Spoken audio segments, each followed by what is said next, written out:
The Mars rover crawls slower than a tortoise and is the most successful vehicle ever built. Every one of them was designed to be abandoned out there, and most died before finishing.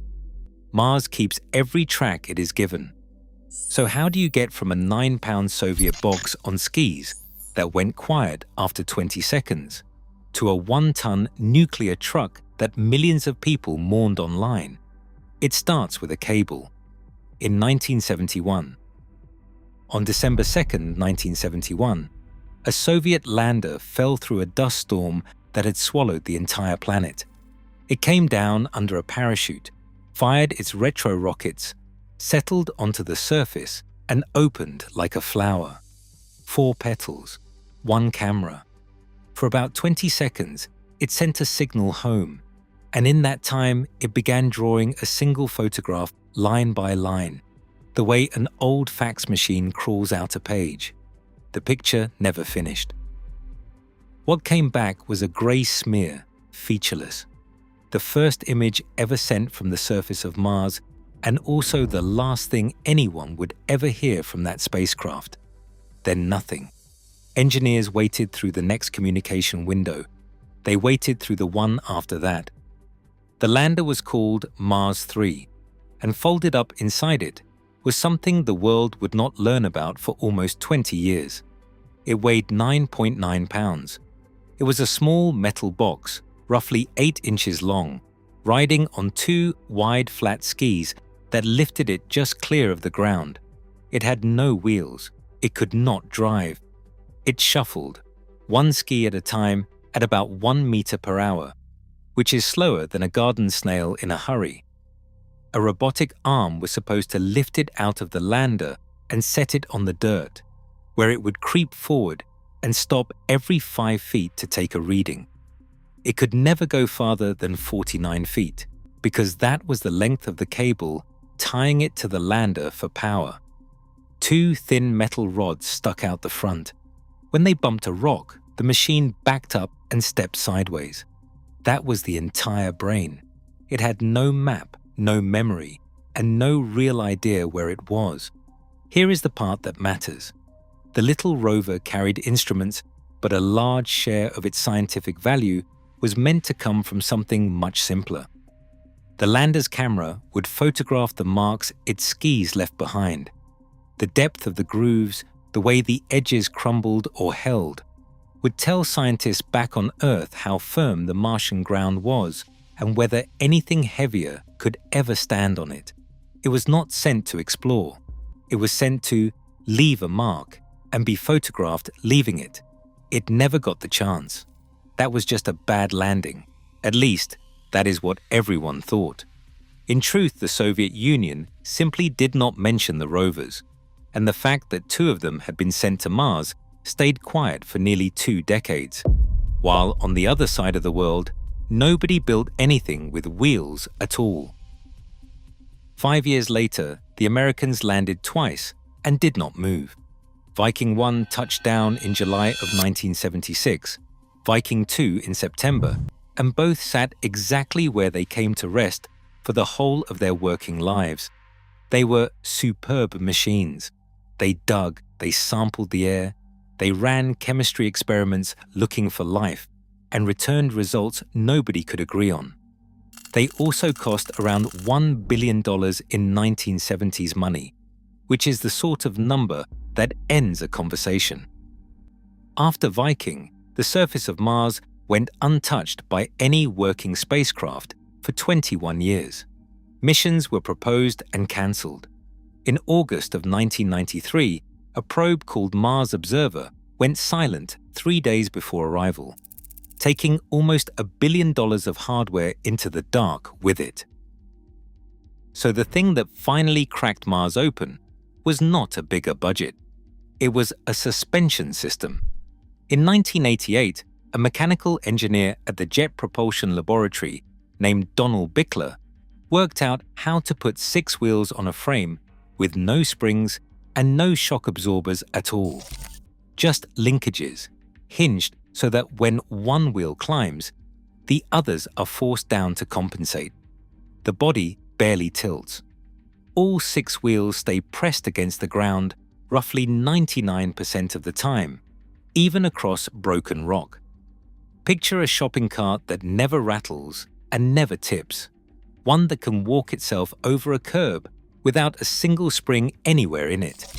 He patented it in 1989, and it is underneath every Mars rover NASA has ever landed. The early test models could climb obstacles twice the height of their own wheels, and they could go upstairs. Consider what that actually means. The hardest terrain problem in the solar system was solved by taking parts away, not adding them. Nothing to freeze, nothing to fatigue, nothing to service. The whole assembly is dumb metal doing geometry. Bickler received NASA's highest engineering honor for it in 1998, and outside of one building in Pasadena, almost nobody has ever heard his name. That is usually how it goes. The people who get remembered are the ones standing near the machine when it lands. The budgets get argued over in Washington, the credit gets handed out on television, and the geometry gets worked out by somebody in a windowless room. Around the same time, a new NASA administrator was pushing a slogan through the agency: faster, better, cheaper. Small missions, tight budgets, short schedules, more of them. A springless 6-wheeler was perfect for that world because it was cheap. The mission carrying it needed one more thing before it flew. It needed a name, and NASA decided to let a child choose it. On the 4th of July, 1997, a bundle of airbags hit an ancient Martian floodplain at highway speed and bounced. It bounced 15 times. It rolled the length of several football fields before it stopped, deflated, and unfolded on a plain called Ares Vallis, a site chosen because a catastrophic flood had once dumped rocks there from all over the planet, like a river delivering samples to a doorstep. The next day, a ramp came down. A machine about the size of a microwave oven rolled off it at 1 centimeter per second. It weighed roughly 25 pounds. It ran on 13 watts, less than the bulb in your refrigerator. Its top speed worked out to about half an inch per second, which meant a person walking alongside it would have to keep stopping to wait. It was the first wheeled vehicle ever to move under its own power on another world. Its name was Sojourner, and the name came out of a contest. The Planetary Society and JPL announced it in 1994, sent it to 20,000 schools, and asked students to nominate a heroine and argue for her. About 3,500 essays came back. The winner was a 12-year-old girl from Bridgeport, Connecticut, named Valerie Ambroise. She proposed Sojourner Truth, who was born into slavery in New York, escaped with her infant daughter, sued a white man to recover her son and won, and who in 1843 threw away the name she had been given as property and chose a new one for herself. Ambroise argued that a machine going to find truths about Mars should carry that name. NASA agreed. Sit with the shape of that for a moment. The first wheeled thing humans ever drove on another planet was named by a schoolgirl, after a woman who had once been legally owned, and it got approved because it was cheap. The rover cost about $25 million. The whole mission, launch and operations included, came to around $265 million, against Viking's billion. And Sojourner barely went anywhere. Over 83 days, it drove a total of roughly 330 feet, and it never got more than about 40 feet from the lander, because the lander was its radio. It spent those weeks nosing up to stones the team had nicknamed Barnacle Bill, Yogi, and Scooby-Doo, pressing an instrument against each one and holding still for hours while it counted atoms. Here is the reframe. It was never really a science mission. It was a demonstration that wheels survived the trip. Its actual product was tread in the dirt, photographed and sent home. Cheap had worked. 2 years later, the bill came due.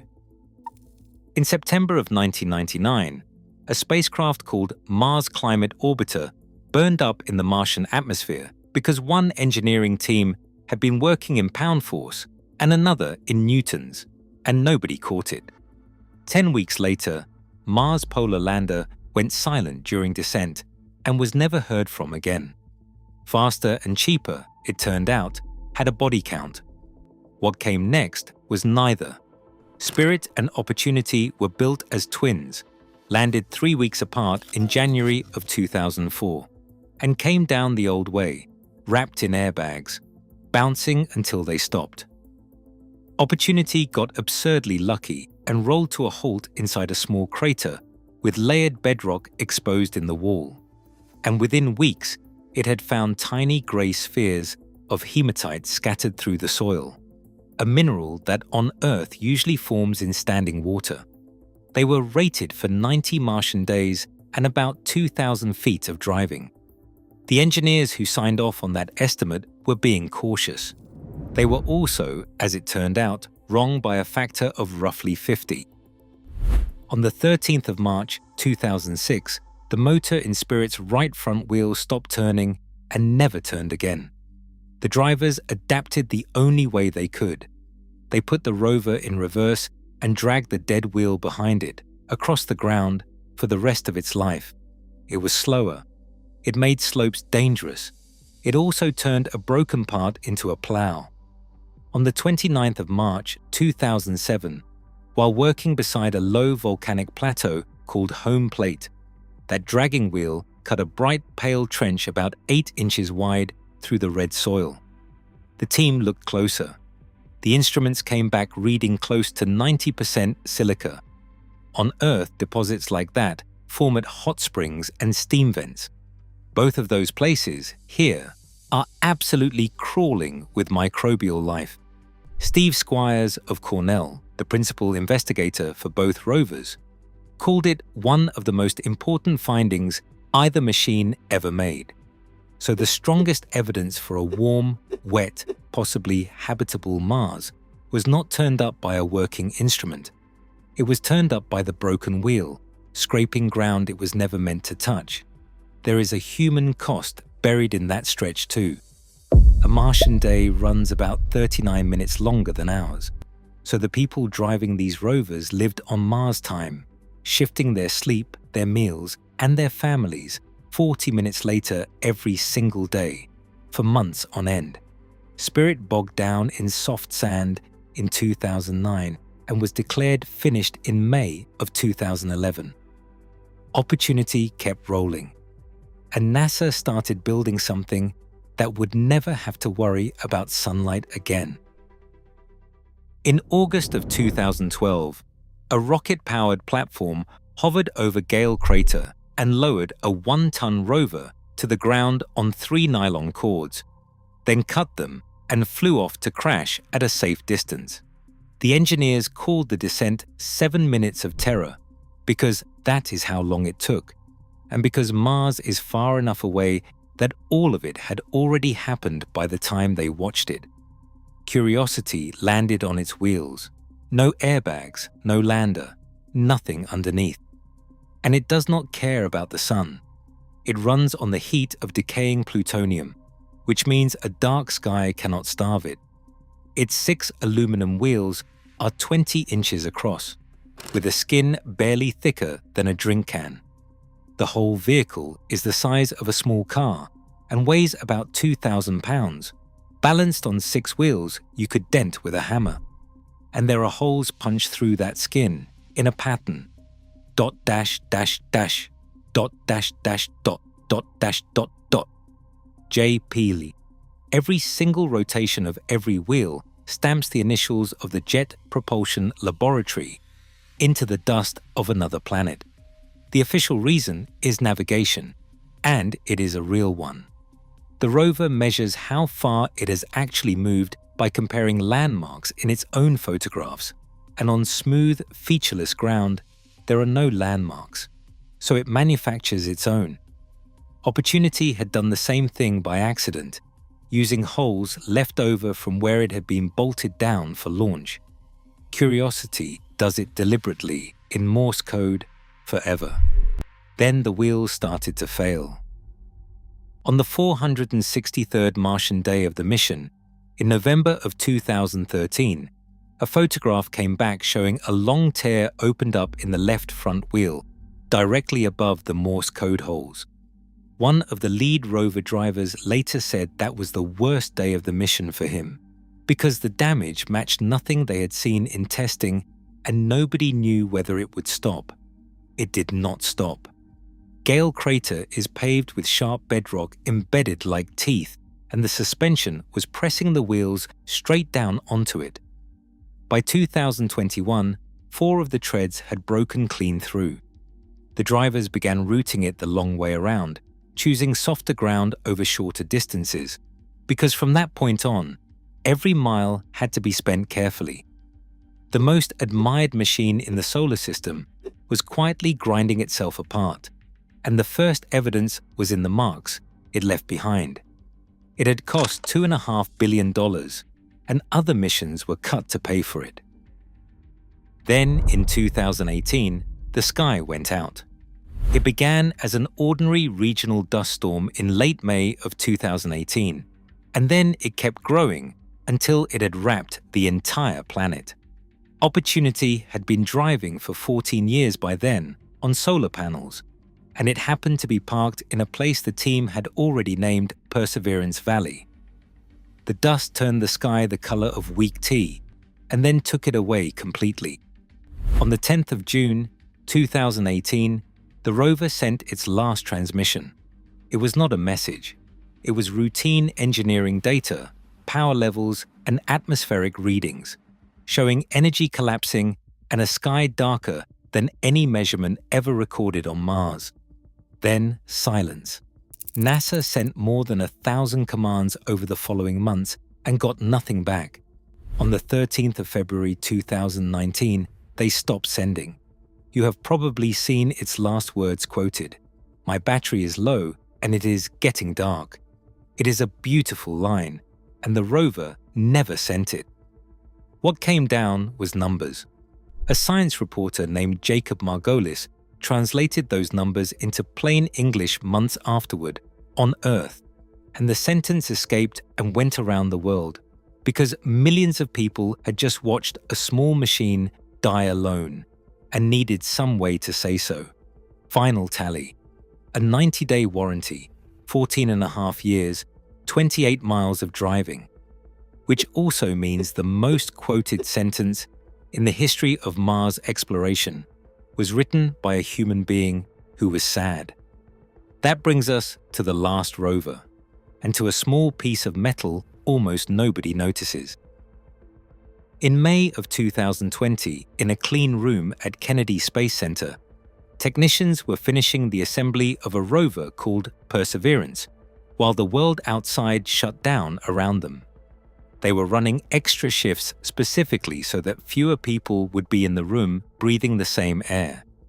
Before they closed it up, they bolted a plate onto the left side of the chassis between the middle and rear wheels. Aluminum, 3 inches by 5, black and white. It shows the Earth held up by a staff with a serpent coiled around it, the old symbol of medicine. It is a memorial to healthcare workers, made during a pandemic that was, at that moment, still getting worse. The rover launched on the 30th of July, 2020. It landed in Jezero Crater on the 18th of February 2021, into a mission control that was half empty, masked, and spaced out behind plastic dividers. 2 months after that, the mission did 2 things nobody had ever done. On the 19th of April 2021, a 4-pound helicopter lifted off the Martian surface and hovered, the first powered flight on another world. The next day, a device in the rover's belly pulled Martian carbon dioxide apart and produced pure oxygen, the first time human beings have ever manufactured something to breathe on another planet. Over the following 2 years, it made more than 100 grams of it. But the part that stays with me is the plate. It is still bolted to that chassis, a few inches above the ground, riding along in line with the wheels. Every hospital it honors will close eventually, Every person it thanks will die. The plate will still be there. So go back to where this started. A 9-pound box on skis, tethered to a dead lander in a storm in 1971, sent to do nothing more important than leave a mark that somebody could photograph. That is still the job. Mars has no rain. The wind is thin and it works slowly, and the tread Sojourner cut into Ares Vallis in 1997 was still visible from orbit decades later. 330 feet of it, scratched out by a 25-pound machine named by a 12-year-old in Bridgeport for a woman who chose her own name. The slowest vehicles we ever built turned out to be the most permanent things we have ever made. Mars keeps every track it is given. If you want more of these, subscribe and tell me which machine you want taken apart next.